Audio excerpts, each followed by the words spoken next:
your future self versus now. Hey, it's Dr. McLean, Vital Energy Chiropractic. I heard this analogy on a podcast the other day and I thought it was really, really good. So we've all had those things in our life, things that we regret, that we wish we would have done differently, right? As a parent, and there's certain times where I kind of lose my temper, or I'm short with my kids, or I don't handle situations the way that I wanted to. None of us are perfect. And I feel like I've gotten a lot better at those things over time, but there's things that I regret. I wish I could go back in time and forget those things. So the next best thing is to learn from those things. But the example they gave in this podcast I thought was really great. So imagine whatever activity you're doing today. Maybe it's making your food choices. Maybe it's a conversation with your child or your spouse or a coworker, or some activity, whether you're deciding if you're going to work out or not work out. You can take anything you want like that.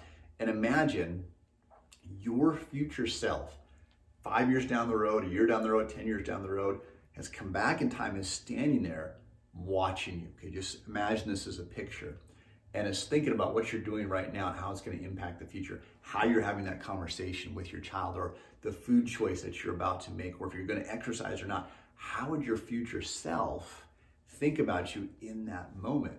Is it going to say, oh man, do the workout because you're going to feel different in the future, or have that conversation, sometimes a difficult conversation with your child, because that's going to impact their life 5 or 10 years down the road. So if we can think about that in our future self, in our present moment, it's going to help us to make better decisions. Now, one thing for me that's really helped me lately has been doing this, is doing journaling. And journaling, there's so many different ways that you can journal. Simply writing down your thoughts. And for me, it really helps to go back through my day or things that have happened and just write a few sentences about it. Sometimes I write a lot, sometimes it's just a minute or two. But there's something different. They've done some studies at this University of Washington show that when we physically write something down versus talking about it or dictating it or just thinking about it, but when we physically write it down, it wires into a different part of our brain. So we can, what I found anyways, when I'm writing these things down, that it helps me be more present the next time those situations come up.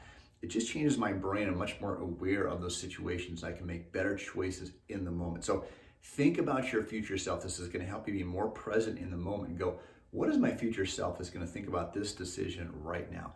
And it doesn't have to be overwhelming. None of us are perfect, of course. Don't let it be overwhelming. And you could apply it to even just certain situations. I'm just going to think about my future self in terms of my nutrition choices, or my exercise, or my relationship conversations with my spouse, boyfriend, girlfriend, child. Bring that into your present moment. And of course, here's the whole goal, is that we want to have a better life, right? And so the micro decisions, the daily decisions that we make on a minute-to-minute daily basis are what shape our life. That's the future result. So where you're at right now is the result of decisions you've made financially, physically, mentally, that got you where you're at right now, good or bad, right? So if we can make better decisions today, that's going to be a predictor of a better future.